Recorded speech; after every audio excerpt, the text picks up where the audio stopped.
Okay, alright. Welcome back to my YouTube channel. I'm this vlog. Nako, matindi, mainit, mga kaibigan.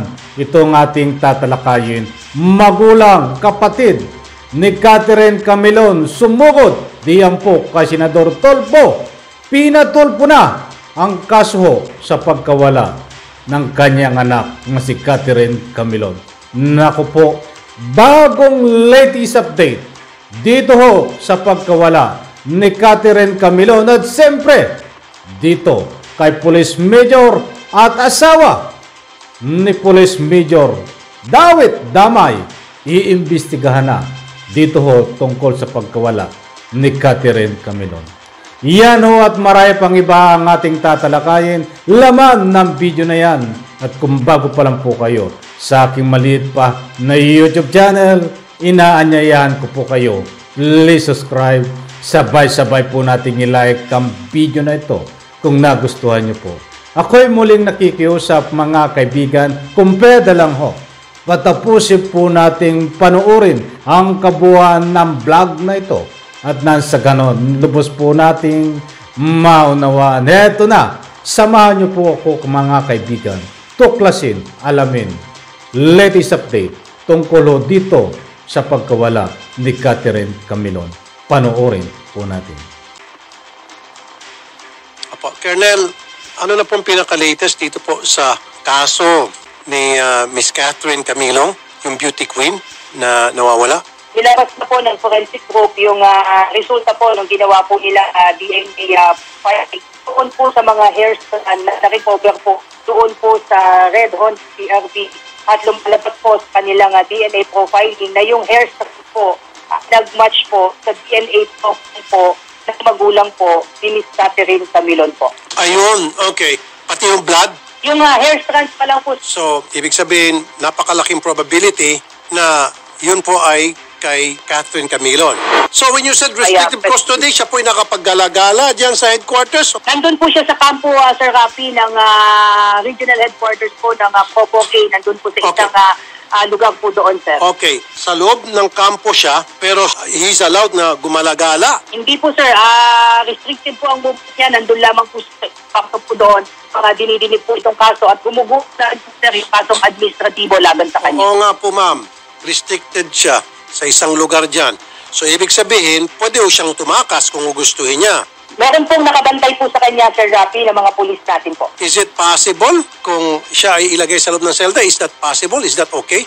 Sa ngayon, Sir Rafi, ay hindi po siya nakakulong dahil ongoing pa po, sir, yung case build-up at evaluation. Subalit kung ito po ay papasok na po doon sa level po ng application at ako na po resolution po at maisampa na po sa korte at mailabas yung warrant of arrest, ay po pwede na po natin siya, sir, i-serve yung warrant of arrest para ikulong po siya. So nakahold po siya with restrictive custody, wala ho pa bang ibang kasong administratibo na isang Meron na po, sir, yung Regional Internal Affairs Service grade offense po itong isinampang admin case sa kanya at criminal case. Kaya po, restricted po siya, pagtulong po siya at binabantayan po ng ating kapulisan at po natin sa Rafi sa ating mga kababayan na hindi po ito makakaalis po doon sa naintindihan ko po, Colonel. Pero ako po'y sigurista kasi. Gusto ko lang po maniguro na using that administrative case that has already been filed against him by the PNP, then baka pwedeng sa loob po siya ng selda. Maski sabihin natin, sariling selda lang niya, wala siyang kasamang ibang mga inmate doon, preso. Para sa sarili lang niya, and then sa loob siya ng selda at hindi siya makakalabas. Sige po, sir. Sasabihin po natin yan, sir, sa regional director po, sir, ng Propok, kung possibility po na mailipat siya sa isang selda po habang dinidilip po ito. But as we speak po, we were assured, sir, by regional director po ng Propok A. Sige, mag-assure po si regional director. Pero pag nakatakas na, sasabihin lang, ay sorry, nakatakas, hindi namin ginusto yan, pero pasensya na. Wala na, tumakas na yung tao. He is under strict security na 24 oras pong binabantayan ito at hindi siya basta-basta pwedeng lumabas kung asaan man siya hinold po ngayon. Colonel, alam ko tuloy-tuloy ang ginagawa niyong pag-iimbestiga. Sa patuloy niyong pag-iimbestiga, wala pa ho kayong lead kung nasaan po itong si Miss Catherine? Sa ngayon, Sir Rafi, ay wala pa po tayong nakukuhang matibay na ebidensya that will lead us to the possible location po ni Miss Catherine. Pero hindi po tumitigil sa Rafi yung PNP po sa investigasyon po na ito dahil gusto po namin mabigyan ng closure po itong kaso na ito. At gaya po ng pamilya sa Rafi ay umaasa pa rin po tayo na maki-recover po natin buhay si Miss Catherine Camilon po, sir. Okay. Wala ho bang mga testigo o CCTV na lumutang na pwede hong gamitin bilang ebidensya na para maging lead sa ginagawang investigasyon nyo ngayon? May mga na-recover po, Sir Rafi, na mga CCTV footages po yung CADG na siyang nangunguha sa investigation na ito. At ito nga po yung mga lead na sinusundan nila para ma-zeroin po yung mga possible na mga locations na pinagdalhan po sa kanya po. May nabanggit po kanina na magpantay? Ito pong Jeffrey Magpantay, sir, ay personal driver po ito ni Major De Castro. At ito rin po yung isa sa tatlong kalalakihan na positively identify po ng dalawang witness po natin na nagsakay sa isang dugoang babae, palipat po doon sa CRT na red po. Si Magpantay po ay isang pulis din? Civilian po, Sir Rafi. Okay, nasaan po itong si Magpantay ngayon, ma'am? Hinahanap pa rin po natin, Sir Rafi, at gusto ko na rin pong kunin itong pagkakataon na ito upang manawagan kung sino po, sir, ang meron pa pong mga informasyon para po sa ikatulutas po ng kaso na ito at maaaring may alam sa possible location sa po nito mga suspect na kinasuhan natin, ay sana, sir, ay makipagtulungan sila para mabigyan din po natin ng kaukulang progress itong kaso po na ito. Okay, so si Jeffoy Magpantay ay personal bodyguard, driver ni Major. Sino pa po yung isa?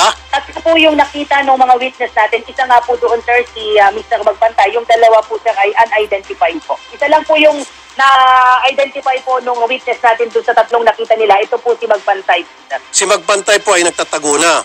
Yes po, sir. Na-check nyo na po sa mga posibleng pagtitirahan niya mga kamag-anak at wala po siya doon. Ongoing po, sir, yung ating manhunt operation laban po sa kanya doon sa mga lugar na posibleng kanyang kinakokoonan, sir.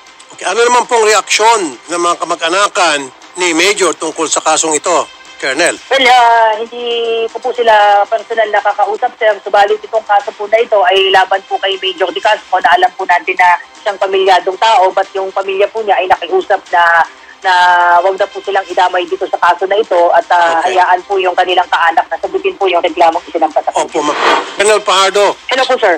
Okay, isa na naman po. So ito pong si Jeffoy Magpantay ay driver bodyguard po ni Major. So did you talk to the family of Major para tanungin kung sino talaga ito si Magpantay, taga saan siya? Baka pwede makita yung kanyang resume. Siyempre, pag nag-apply ito kay Major, meron itong resume at sinamitan niya kay Major. Maraming mga information doon sa resume na maaaring makatulong sa inyong investigasyon. Na-establish na po natin, Sir Rafi, base po sa ating investigasyon na ito po talaga ay personal driver po ni Major De Castro. Subalit, kagaya ng nasabi ko kanina, Sir Rafi, ay ayaw pong magsalita, sir, ni Mr. De Castro, Major De Castro regarding po sa kaso po. Ang ibig sabihin ko, ay magsalita po ni Major, then yung pong family ni Major at least. Kasi kung driver bodyguard ng Major, kilala to ng kanyang pamilya. Yes, Sir Rafi, nakiusap din po, sir, yung family po nitong ni Major na ayaw na po nilang magsalita tungkol po sa kaso ba ito at nire-respeto na po natin. But this will not prevent us, Sir Rafi, para magkala po ng ibang ebidensya para malocate po natin itong si Jeffrey Magpantay po, sir. Pero ma'am, anong masama doon kung kayo po, hindi man natin ibabanggitin yung pangalan ng pamilya ni Major, and I will respect that. Hindi ko babanggitin yung pangalan nila, pero we're trying to investigate a criminal case. I understand po, sir. Sige po, sir. Alamin ko po ngayon yan, sir Rafi, kung ang possibility po ng CID ay makausap po, sir, itong pamilya po ni Major De Castro para makakuha po ng ilang detalye. Kasi ma'am, there's such thing as obstruction of justice po. Opo. Ayoko makasuhan ng obstruction of justice itong pamilya ni Major. That's why all they need to do is to cooperate. Ang sasabihin lang nila, yan, si Magpantay, driver nga talaga ni Major, at ang pagkakaalam namin, dito siya nakatira at ito yung mga kamag-anak niya na para yung mga babanggitin, mga lugar at tinitirhan niya at mga kamag-anak niya, pwedeng bantayan yon. Di ho ba? Pwedeng subaybayan yon. And po ako, personal, Sir Rafi, sa CIDG po, baka sakaling nagawa na po nila yan at kung hindi pa po ay ipapagawa po natin sa kanila yan, Sir Rafi. Okay, alright. Naku po, matindi. Mainit itong ating pinanood. Diyan no, sa counting video clips na yan. Shout out at maraming salamat. Senador Rafi Tulfo, ipaintulot ho ang paggamit ng inyong video clips. Nako, malapit ng presidential election. Ilang taon na lang po, mga kaibigan. kaunting padaan lang po. Kahit anong mangyari po ay siyempre tayo po ay susuportahan po natin yan. Yan ang bet natin eh. Saan ko bet? Di ano, sa darating na Pangulo. Malayo pa, di ba? Ay kanya-kanya tayong taste eh, di ba? Sapagkat mga kaibigan, maliwanag ko dito ay maganda po ang development ng kaso na ito. Dito ho kung magbabatay tayo kaya Senador Rapi Tulfo na mga healthy na opinion. Yung public opinion po na yan ay on the record din dito sa aking vlog na tinalakay po natin. At kahit i-rewind nyo po sa mga nakaraan kong vlog ay lagi kong binabanggit bakit hindi gumawa ng paraan itong ating kinaukulan na nag-iimbestiga.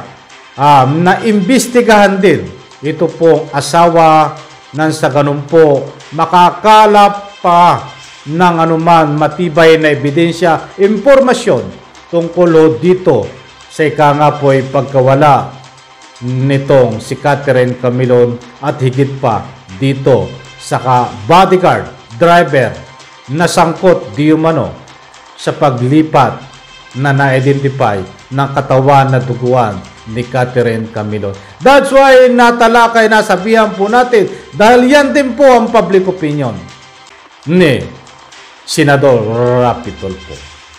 Maliwanag po diyan sa ruling po ng video. Nasabit, iimbestigahan itong asawa na legal ni Police Major, mga kaibigan.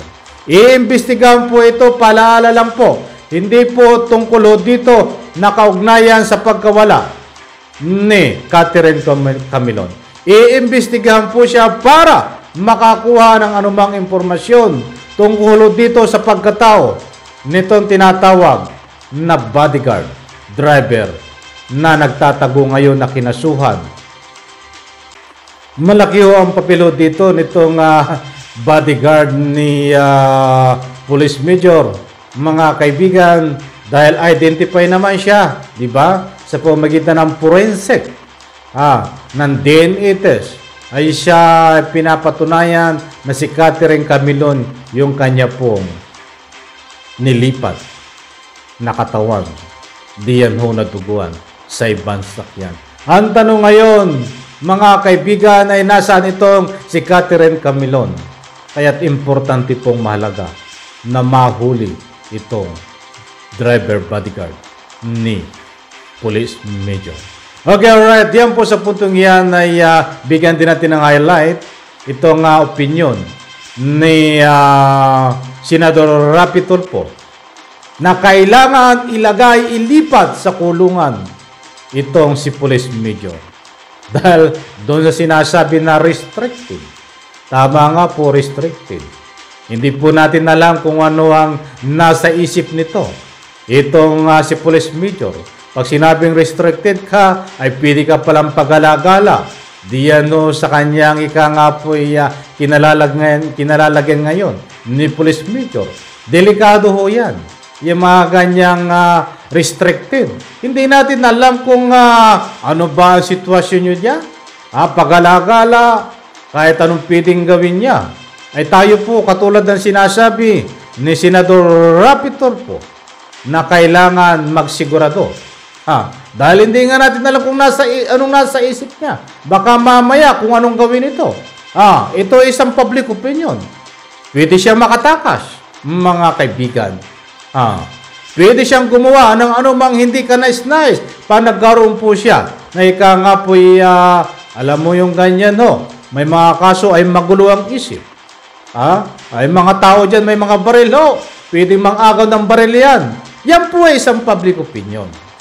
Dahil nakalaya siya, di ba? Nandyan lang siya. Ang gusto nating ipunto dito, napakatama po ang public opinion. Ang suggestion dito ni Senador Rapi Tulfo na ilipat siya sa isang tunay na kulungan na kahit siya lang ho doon.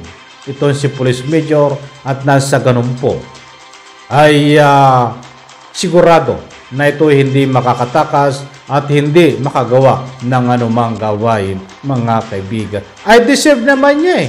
Di ba? Oh. But anyway, abangan po natin ito kung matutupad. Itong pinag-usapan dito sa ruling ng video na ito. Ang maliwanag lang po dito, mga kaibigan, ay damay sabit. Dito ang naiimbestigahan din ang asawa nitong si Police Major. At siyempre, ililipat ng kulungan dito, mismong kulungan itong si Police Major. At siyempre, marami pang iba. Maganda po ang development dito ng mga paliwanag ni Senador Rapi Tulfo. That's why abangan po natin ito dahil tututukan po ito ni Senador Rapi Tulfo tungkol dito sa pag-iimbestiga sa paghuli at pagdakip nitong binigyan niya ng reward. Speaking of reward, 500,000 ang binigay pong reward ni Senador Rapi Tulfo dito sa ika nga po'y nagtatago na bodyguard driver ni Police Major na na-identify na naglipat ng katawan ni Catherine Camilon sa ibang sakyan. Ang full story po na yan, mga kaibigan, sa susunod natin vlog. Abangan po dito, mga kaibigan, sa channel ko na ito, on this vlog. Kabang-abang po yan, mga kaibigan, at marami pang iba. Marami pong salamat. Bukas po ang comment section. Pwede po kayong mag-iwan ng inyong public opinion. At sabay-sabay po natin i-like ang video na ito. Pagpalain po tayo lahat. Bye-bye. Kalap.